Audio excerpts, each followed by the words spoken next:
Rasulullah ﷺ, and she was returning back to her land.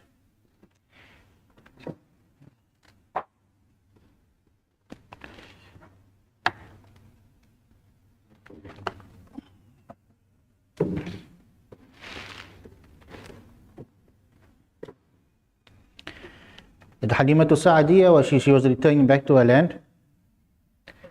And on the way, when she was returning back, that donkey that she was on, that previously when she was coming to Makkah, and then she would get off the donkey and she would ride the donkey and get off because the donkey was so weak and was so slow. So on the way back, they were returning and the donkey was going so fast. The people asked, "Oh Halima, take it easy. Is this the same donkey that you came with?" He said, "Yes." He said, "But this donkey is strange. First it could barely walk, and now it's going faster than all of us." Then the donkey spoke, and said, "I am, yes, I am in a strange condition." And then what did the donkey say? He said that, in short, he said to Halima Sa'adiyah and the women that were around him, he said, do you know, the woman of Banu Sa'ad, do you know who is on my back? My back is the best of the prophets, and the greatest of the messengers, and the best of those that have come, and the best of those that will come. And he's the one that is the beloved of Allah. This comes in the book of Nutqul Mafhum, that mentions the story. That in this book is of Ibn Jawzi, mentioned now the animals that spoke, and some of the mu'ajizat and some of the miracles that took place. So we mentioned that when Halima Sa'adiyah narrates that, that when she left Makkah, that the same donkey, when it was leaving Makkah, she said that the donkey faced towards the Kaaba and went into prostration, into sujood, and made 3 sujoods. And then afterwards, she said that the donkey turned its head towards the sky, and then afterwards started walking back. That Halima Sa'adiyah, regarding the upbringing of Rasulullah, she narrates, she says that when Rasulullah was 2 months old, he was able to move. He was able to move to every position. 2 months old.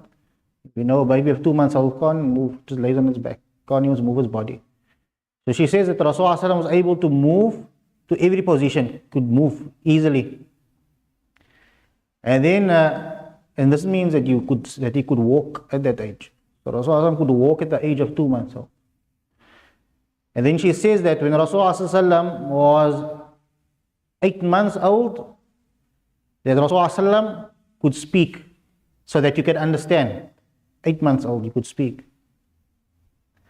And then she says that when he reached 9 months old, that he could speak eloquently at the age of 9 months old. And then she says also that when he was the age of 10 months old, then he was able to take a bow and arrow and shoot a bow and arrow. This is what Halima Sa'adiyah narrates regarding Rasulullah's upbringing. That we mentioned that there were situations where Rasulullah spoke, and Rasulullah was one of those that spoke in the cradle. So Halima Sa'adiyah herself, she narrates that Rasulullah, when she brought him into her house, then the first thing that he said was, Allahu Akbar kabira walhamdulillah kathira subhanallahi bukrata wa asila. It is narrated that Rasulullah, he spoke a few times when he was in his cradle. We mentioned the one that when he came out of the womb of his mother, that he spoke. He said the same thing. Then as narrated by his grandfather Abdul Muttalib, that when he took Rasulullah into the Kaaba, when he was still an infant, and then he said the same thing. And the other narrations comes by Halima Sa'adiyah, that when he entered, that when Rasulullah was brought into her home, and then he also spoke and he said this. It's narrated that Rasulullah, and there's a narrated by Halima Sa'adiyah, that whenever Rasulullah would touch something, he would never touch something except that he would say Bismillah. That also they knew that this child was a child, the Banu Sa'ad, the people of Halimatu Sa'adiyah, they knew that this was a Mubarak child. And a lot of barakah came from this child. Why? Because in their city where they were from, there was a severe drought. There was nothing to eat. Everything was dry. There were no trees. And so they said that with the coming of Rasulullah to that city, there was enough for everybody. The goats started giving milk. Grass started growing. The trees started giving fruit. With the coming of Rasulullah. That through this, that the people of Banu Sa'ad, of Halimatu Sa'adiyah, their hearts started becoming attached to Rasulullah. Why? Because with his coming, they said that even when Halimatu Sa'adiyah would take Rasulullah into the houses of the people, that once Rasulullah would leave, they would say that there would be a lingering smell of musk in the house. And they said that they knew that this was a Mubarak child. That whenever they would even fall sick, then they would take the hand of Rasulullah as an infant and they would put it on that person. And she narrates that then that disease would be removed. And they say that even if there was an animal of theirs, a cow or goat that was sick or ill, they would take the Rasulullah to the animal and put Rasulullah's hand on the animal. The animal would be cured. There's a story of Abu Talib, his uncle, that when he went to go travel, and when he was young, about 6 years old, when he was about 6 years old, somewhere around there, 6 or 8 years old. So then he was affected by, they call it pink eye. Rasulullah's eyes were extremely red and itching. So then he found out that there was a monk, a priest, that was on the outskirts of Makkah, that if you wanted cure from this kind of illness, you must go to him. So they went to him, but they went over there, and then they called out for this priest because his door was locked. When they called out, the priest started running out. They asked, "Why did you run out?" He said, "Because I knew that the final prophet of Allah was outside. And I knew if I did not come out of my monastery, that Allah would cause this monastery to fall upon my head." So even he looked at this Rasul, he looked at Rasulullah, he could see the signs of Nubuwwah. So he said to him, "I can't help you. I'm afraid that if I'm not able to help you, Allah will punish me." He said, "Then go to somebody else. And go to this person." He explained where this person was. I think his name was Jirjis. He said, "Go to this man and this man will be able to help you." So they went to Jirjis, and he was also a monk into his monastery. They went to the monastery. And Jirjis looked at Rasulullah and told and asked Abu Talib. He asked him, who's this boy? So he said that this is my son. He said, "It can't be your son, because I can see on his face he has the signs of prophethood. This is the final prophet of this ummah. He can't be your son." He said, "Yes, this is not my son, but this is, I'm his uncle." Because why they would call an uncle also father? It's like a grandfather would also be called Ab. An uncle would also be called Ab in the Arabic language, father. So then the Jirjis, he said that the cure that this boy needs is with him, not with me. So the Jirjis said, "Take off his saliva with his own hand, with Rasulullah's own hand, Rasulullah's own saliva, and put it on his eye, then the cure will come." So they did that and the cure came. So that Halimatu Sa'adiyah said that the people of Banu Sa'ad started developing a deep love for Rasulullah. They came to a certain point when Rasulullah was about the age of 2 years old. And imagine that what the Arabs did, they would send the child away and they don't see the child for all that time, 2 years. It causes children up to grow up very quickly. They become, mature very quickly. They grow up. That's why sometimes a parent thinks that if they protect the child, it's for the good of the child. If you protect the child too much, the child doesn't grow up. Like what do they call it? They call it a mommy's boy. The child's protected too much. The mommy protects the child too much. The daddy protects the child too much. It stops the child from going up. And when the child is 30 years old, they're still a child. When they're 40 years old, they're still a child. Now you see what they did. They sent him away like that you must stand on your own feet. Well, the big thing about children is that they should realize that they should be taught consequences, repercussions. That if you do something, then that thing will happen to you. And if you protect the child, that doesn't happen.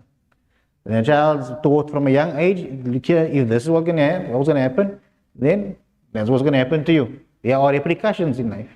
Sometimes a parent protects a child so much, example in school. All the repercussions that could happen in life, the mother and the father protects them from it, and the child never grows up. So that parent was the detriment of the child, to the detriment of the child. The parent harmed the child. And they can't understand when the child reaches 20, he has no drive to become anything, he doesn't want to work. Why? Because the mommy and the daddy didn't allow the child to grow up. So you should be very careful regarding that. You can protect, but the child must learn consequences. So they would send the children out like that. So when Rasulullah came to the age of 2 years old, and the child came to the age of 2 years old, and Rasulullah was 2 years old, and they brought Rasulullah back to Makkah to his mother. And Halimah Sa'adiyah, she wanted to keep Rasulullah with her. They didn't want him to leave because they knew the barakah that this child brought to their family and to their city. So he went to Halimah Sa'adiyah and said, can I keep Rasulullah with me for another year or so? And to protect him from the sicknesses and the plague and the diseases that's to be found in Makkah. So Halimah Sa'adiyah said, okay, yes, you can go. So then Halimah Sa'adiyah took Rasulullah with. And this happened at this age. Then after, what happened after when Halimah Sa'adiyah went back? When Halimah Sa'adiyah went back to the city, then it's narrated that story of the Shaqqu Sadr, that when Rasulullah's chest was cut open, that took place. So that took place more or less above the age of 2 years old, 2, 3 years old above. So what happened was that that it is narrated that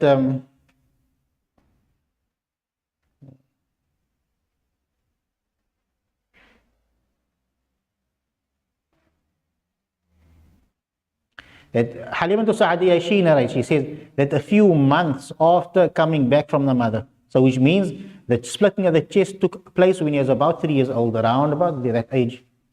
So months after that took place, and then she says that behind our place, behind our house, that what took place was that he was playing with his brothers. So his brothers, his milk brothers. So he's playing with them, and then she says that one of the brothers came running to her and shouting and said that we worried about our brother Muhammad. That there were some men that came and we tried to chase them away, but they didn't even look at us. And they took him. So then he says, so they narrated that these men that came, they were white, dressed in white, and they had no effects of traveling on them. And of course, you remember it's a desert. If you travel, you will see the effects of traveling. So then the boys said, told these men, what do you want from our brother? Our brother doesn't have a father. He doesn't have a mother. No, he doesn't have a father. He still had a mother at the time. But there's no benefit that you can get from him. So rather take one of us. But then they didn't even take note of these boys, these two men. So then these boys ran off and told Halimah Sa'adiyah what happened. And then Rasulullah afterwards, he returned back.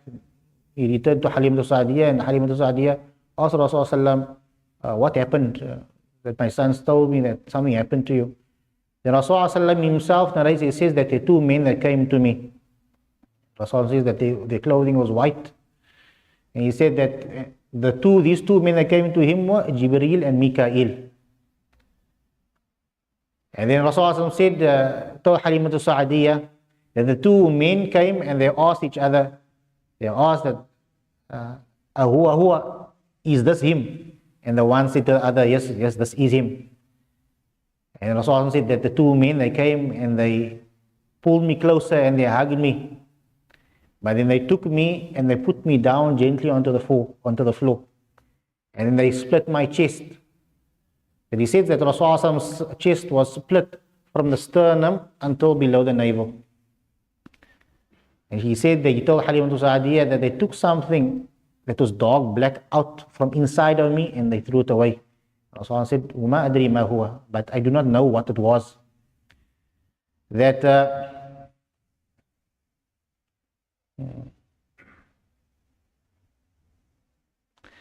that when this happened and took place, that Halimatu Sa'adiyah became very afraid. And then her husband told her, "Oh Halima, rather take this boy back to his mother because we don't know what's happening. Maybe there are people that are jealous over him because they could see now that we have him in our house. There's a lot of barakah, a lot of goodness that is coming into our house. So rather take him back to the mother before anything affects him." So Halimatu Sa'adiyah then went back to Makkah and took Rasulullah back to his mother and told his mother the story. And then the mother asked, "Do you think what you are afraid? What are you afraid of?" So Halimatu Sa'adiyah said that I'm afraid that maybe the Iblis, Shaitan, or the devil is affecting him. So Halimatu Sa'adiyah, so his mother Amina said, that is not the condition. She said that this son of mine has a great status. Must I not inform you of his birth? So Amina informed Halimatu Sa'adiyah of the birth of Rasulullah. Amina told Halimatu Sa'adiyah that when he came out of my womb, that a light came from out of him, from out of me, and this light lit up the room and lit up the marketplaces in Syria till I could see the necks of the camels in Syria. So they knew that there was a special boy. Then she went back, she took the boy back with her, she took Rasulullah back with her. That we just wanted another narration when Rasulullah explains and describes what happened on the splitting of the chest.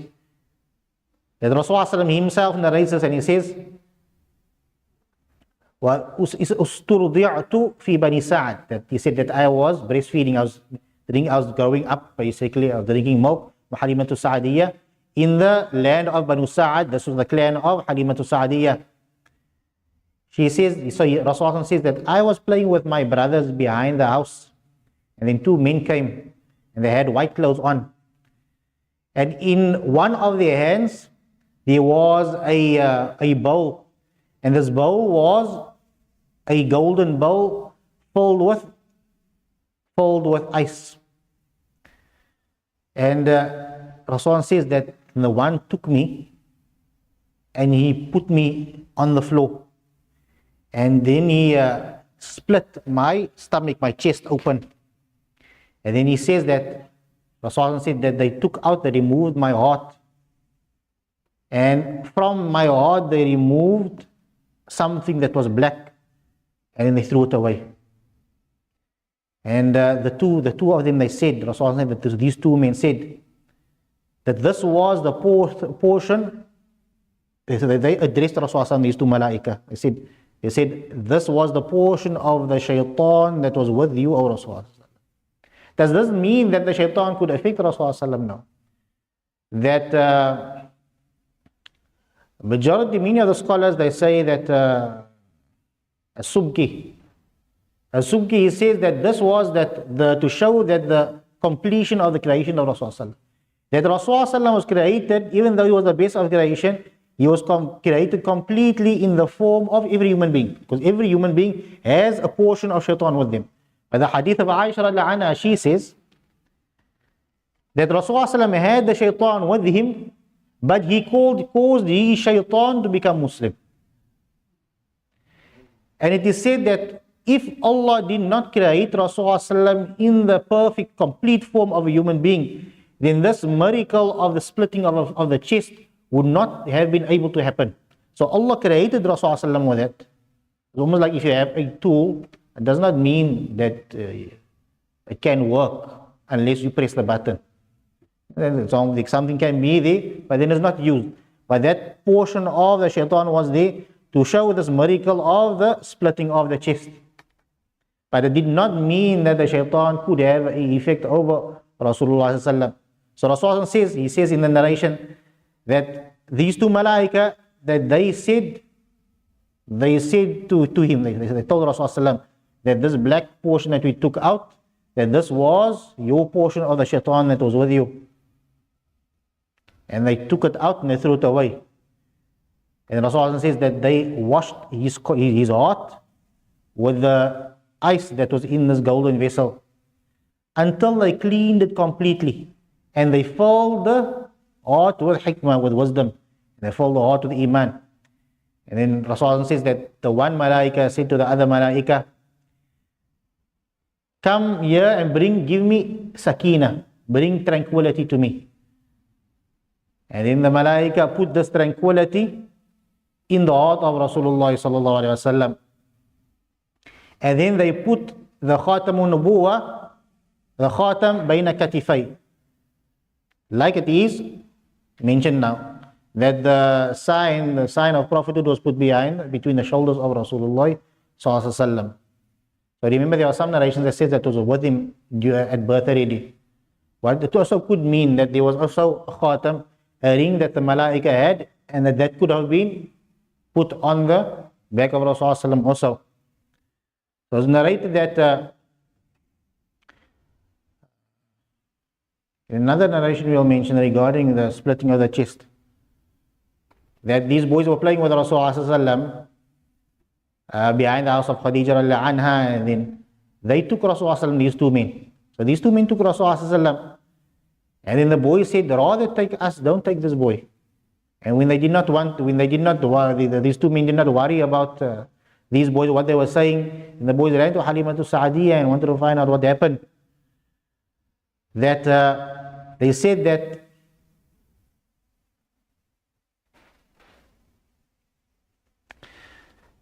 Rasulullah narrates that these two men, they took him, they put him down on the ground, but Rasulullah said that they put me gently down on the ground. They split my chest between, this is the narration that says, between the chest and between the sternum bone and the navel. And he says that Rasulullah says that I looked at them while they were doing this, and I could see. He said I could see everything, but he said I felt no uncomfortability, and I felt no pain.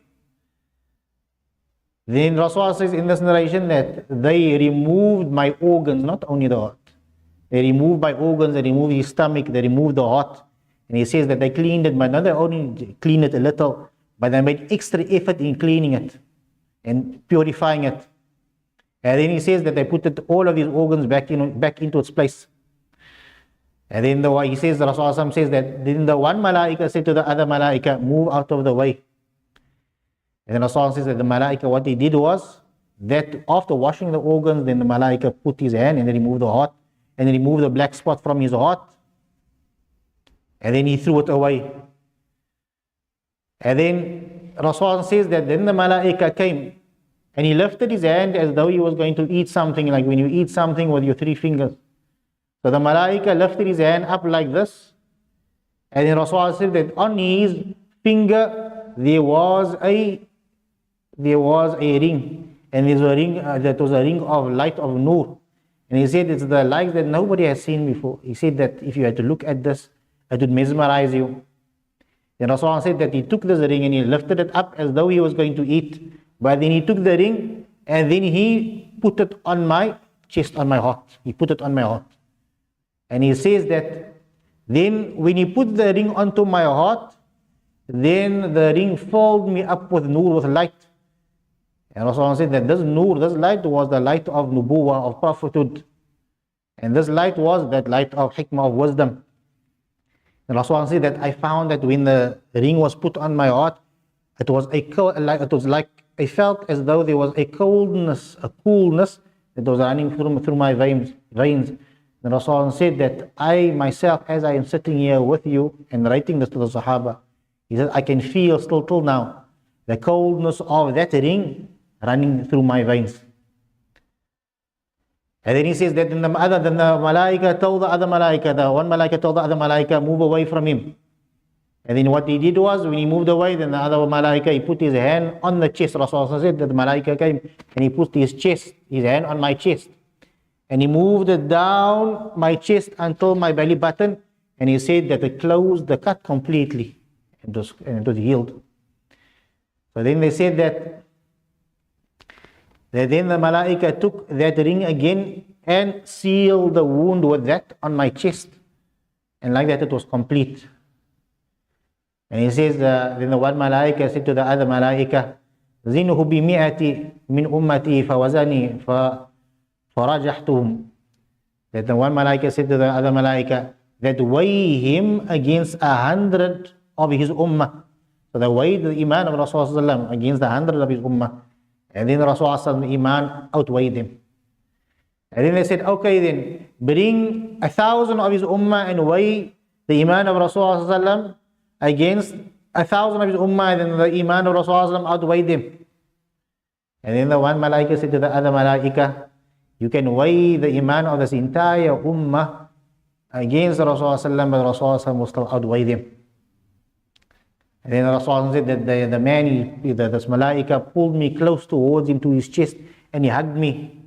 And he said that the malaika kissed me between my eyes and my forehead. And they said to me, Ya Habib Allah, lam tura, innaka law tadari, ma yuradu bika min al-khayr, laqarrat aynak. And then the malaika said, Oh Rasulullah sallallahu alaihi wasallam, do not worry. He said, if you knew what Allah has in store for you of goodness, that your eyes would be pleased with what Allah has in store for you. SubhanAllah. So this was the story of the splitting of the chest of Rasulullah sallallahu alaihi wasallam. And afterwards, and these things happened, and then he was returned, Rasulullah was returned to his mother. And when he was returned to his mother, and at the age of 6 years old, that Rasulullah was with his mother in Medina. But there something happened in Medina that she heard these stories and she knew, and she was warned by many other priests that they can't stay in Medina, because if the Jews find out, about, because remember the Jews, Banu Qurayza, Banu Qaynuqa, and many other Jewish tribes that lived in Medina.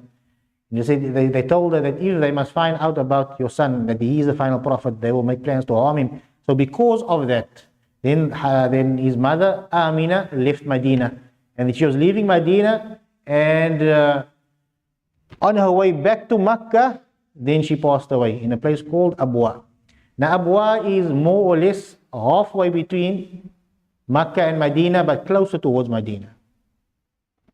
So his mother passed away, his father passed away, and he was alone. And who was the only one that was with him? Ayman Baraka Habashiyya. And who was Ayman Baraka Habashiyya? She was the slave girl, the slave that Rasulullah's father Abdullah, she was the only thing that Rasulullah's father left to him. What did Rasulullah say to Ayman? He says, Anta ummi ba'da ummi. He said about Ayman Baraka Habashiyya, he said, you are my mother after my mother. SubhanAllah. Some of us mean, the mentioning regarding the Ahlul Bayt. The Rasulullah mentioned earlier that Rasulullah made the dua for Ahlul Bayt, the family, his household, that none of them should enter Jahannam. That the fire of Jahannam should not touch them. That sometimes we think, but what if we are not the blood of Rasulullah, are we deprived of that? No. There were many of those that entered the Ahlul Bayt through their love for Rasulullah, through love. Who was all those people? Salman al-Farisi was all those people. I can't remember other Sahabis on top of my tongue. Another Sahabi, there were few. Rasulullah said this to them. Anta minni wa ana mink. That was Julaybib, the Sahabi Julaybib. So Julaybib also entered amongst them. Rasulullah said to Julaybib, Anta minni wa ana mink. I am from you and you are from me. He was entered amongst Ahlul Bayt. Salman al-Farisi, Rasulullah told him, you are from me and I am from you, and you are from my family. So he was entered amongst the Ahlul Bayt. So there are those that the scholars they speak about. There are the Ahlul Bayt of, I can't remember the term that they use, of Salman al-Farisi, like Salman al-Farisi. Those people that they entered into Ahlul Bayt through love, through hub, through love for Rasulullah sallallahu alaihi wasallam. Of those people is also Ayman. Rasulullah said that you are my mother. May Allah make us of those people. That وَالَّذِي عَلَيْهِ أَهْلُ السُّنَّةِ وَالْجَمَاعَةِ. So what the Ahlul Sunnah wal Jama'ah say regarding the mother of Rasulullah sallallahu alaihi wasallam, that she is not in Jahannam, she is not in the fire of Jahannam, that people are only punished after a prophet is sent to them. Allah says, وَمَا كُنَّا مُعَذِّبِينَ حَتَّى نَبْعَثَ رَسُولًا, and we do not punish a people unless a prophet is sent to them. And there was no prophet sent to the Arabs. That is on the one point that we will speak. There was no prophet sent to the Arabs before Rasulullah. That they call that, Ibn Hajar al-Haytami also says that the parents of Rasulullah, they call them Ahlul Fitrah. The people of the book, they are najun, they are safe. No prophet came to them. The majority of the scholars, Ahlul Sunnah wal Jama'ah, on the belief that the mother and father of Rasulullah are not in Jannah. That regarding, we'll just speak about a few stories regarding Rasulullah, that once Abdul Muttalib, the grandfather of Rasulullah, he was hanging onto the Kaaba. He was shouting, he said, Ya Rabbi, rudda waladi Muhammad. He said, oh Allah, bring back my son Muhammad, my son Muhammad. And they thought, what is this man doing over here? What is he doing? They asked, who is this man? They said, this man is Abdul Muttalib. He is hanging onto the Kaaba and asking Allah to return his grandson back to him, Muhammad. Because why was he asking this? Why? Because every time that Abdul Muttalib, he owned camels, and the camels would get lost, they would run away. Then he would send his own sons to go look for the camels. But then his sons would come empty-handed, but then he would send Rasulullah, and Rasulullah would never ever return unless he would bring the camel back with him. Whenever he would go out, he would always come back with the camel. So then he was hanging on the Kaaba and saying like that, calling out. Also of the things that Abdul Muttalib, he'd always keep Rasulullah very close to him. And he would not start eating with his sons unless Rasulullah was with him. And he would always give Rasulullah the best of the food. And he would say that before Rasulullah, there was never enough. There was never enough. But when Rasulullah was there and Rasulullah would eat first, and they would let him sit with him, then there was always enough for everybody to eat from. There were many narrations of that, where Rasulullah, that there was a hadith regarding the food. There was one of the Sahaba that brought a small bowl, enough for 2 people. And then the Sahabi called Rasulullah, come eat with us. And then only Abu Bakr and Rasulullah, Abu Bakr and Rasulullah, they had some dough for bread, just a handful for 2 people. So what did Rasulullah say? He told Abu Bakr, go call 30 of the Ahlul Sufa. Go call 30 of them. So they were imagine you invite somebody. Now I invite those 2 brothers with me. And I say, tell me, just enough food for the 2 of us, inshallah. For me and 2 of you. Then after you announce how much you get 30 of you. There's not even 30. Come eat. The host is going to stress. He's going to worry. What's happening over here? How am I going to feed? And then afterwards, when they were finished eating, Rasulullah said, go call another 30. Go call another 70. Until that 30, until the 70, and another 300 were all fed. And they said that they opened the bowl up. He said, I'm not sure if the same amount or more was remaining after we finished. There were many narrations like that. Rasulullah would eat like that. And then also a time when they were cooking bread, there was only a little bit of bread. Rasulullah would take this, and Rasulullah would take out. And he would put his barakah, he would nafat. He would not spit like that, spit. Nafat is like a dry spit. Sometimes we think, you must spit when the shaitan's on your right, you spit on your left. Not like that. It's dry spit, like that. And Rasulullah would do that, and then you take the dough, and they'll cook and bake till all people were fed. There were some narrations, more than 300 people, 600 people would be fed from it, and it would be more left. So that is from what is the barakah of this ummah. The barakah of this ummah is that if there's enough for one, there's enough. If there's food for one, there's enough for 2. If there's enough food for 2, then that's enough for 4. If there's food for 4, there's enough food for 8. So doubled in barakah. Once Rasulullah was sitting and they were eating, and then there was enough food, but then after someone ate with, And then everybody started filling themselves and eating till the food was almost finished. And then everybody didn't eat to their full. And Rasulullah asked, was there someone amongst you over here that did not say Bismillah? Yeah. So the one said Bismillah and they could eat again. When you say Bismillah, like in the beginning and in the end, like Bismillah awwala wa akhirahu, and the narration says that when you do this, the shaitan, he eats. If you don't say Bismillah, the shaitan eats with you. And you say Bismillah, then the shaitan vomits all that food out. Barakah. Barakah is barakah in the food. So many narrations like this of barakah of Rasulullah bringing in barakah. That's why another narration when Rasulullah they cooked a goat, a sheep, and there was somebody that came to the door, and Aisha Al-Anha was cooking, and she didn't want to refuse this man food, and she gave the leg to this person. And Rasulullah came back and asked her how much of the food is remaining. So she said everything except the leg. So Rasulullah said, no, the only thing that is remaining is the leg, because all the other food will be eaten up, but the leg will be for us on the day of Qiyamah. So remember, that is what, whenever you give, it is for yourself.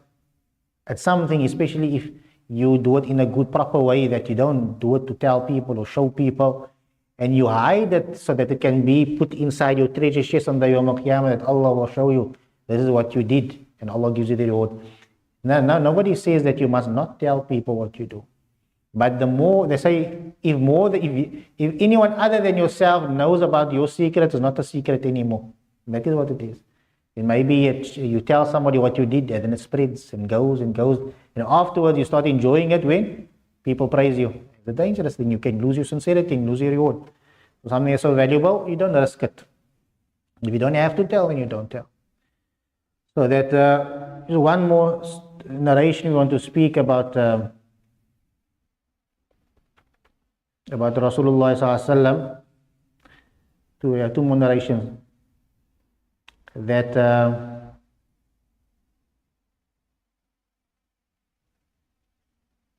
Ayman Baraka Habashiyya, the one that was left behind for him by his father, he says that Rasulullah sallallahu alaihi wasallam, ما رأيت رسول الله صلى الله عليه وسلم يشكو جوعا قط ولا عطش لا في صغره ولا في كبره وكان صلى الله عليه وسلم يغدو إذا أصبح فيشرب من ماء زمزم شربة فربما عرضنا عليه الغداء فيقول أنا شبعان.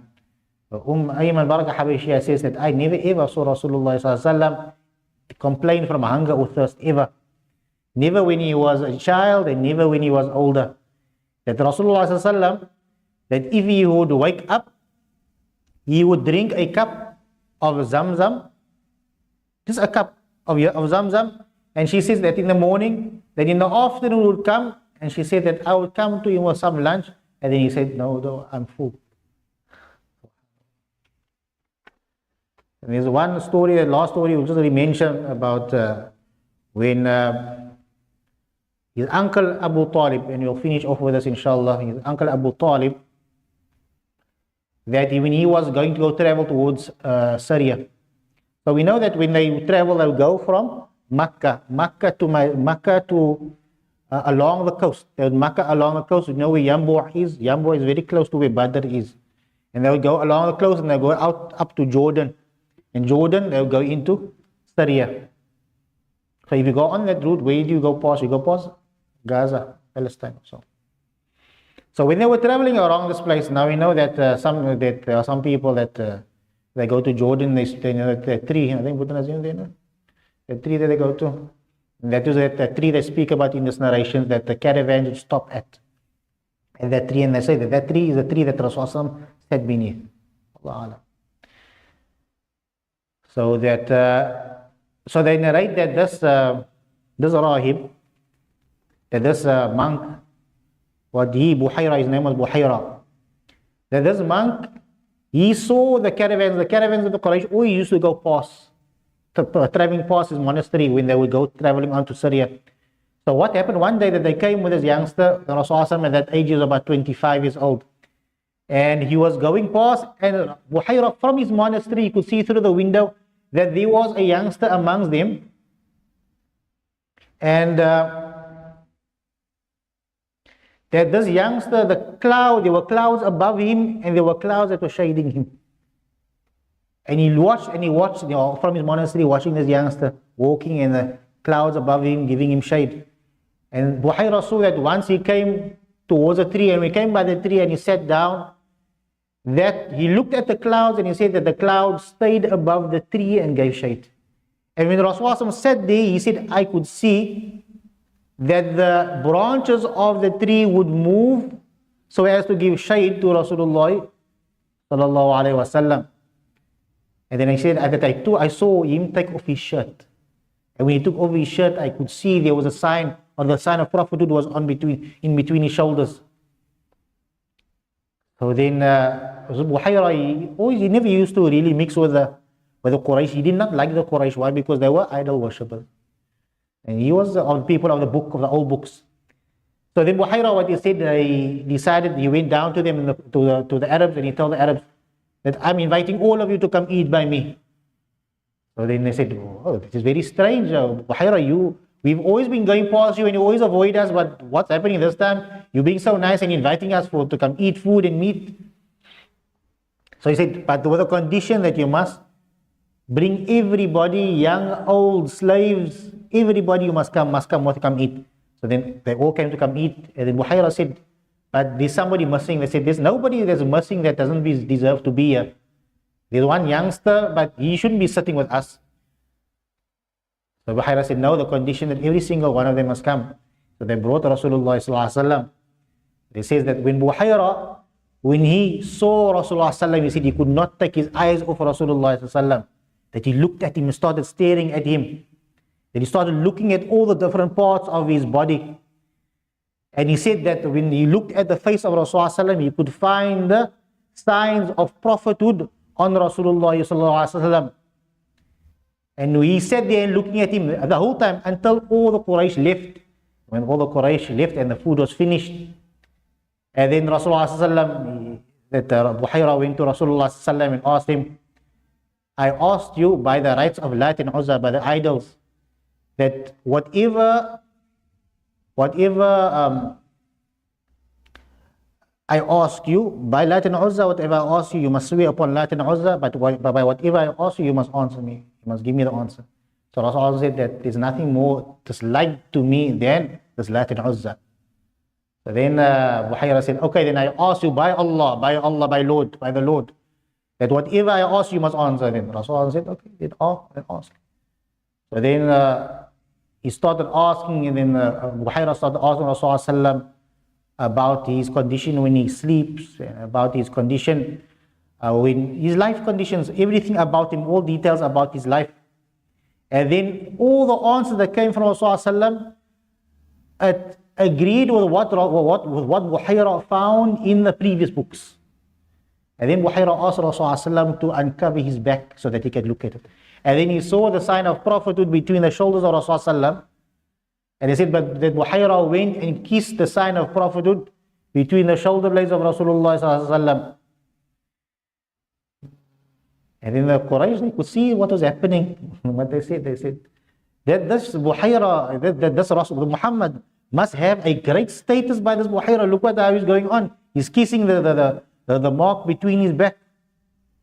So then after that, Buhayra, he went to Ali, that his uncle Abu Talib. And he asked Abu Talib, what is this child to you?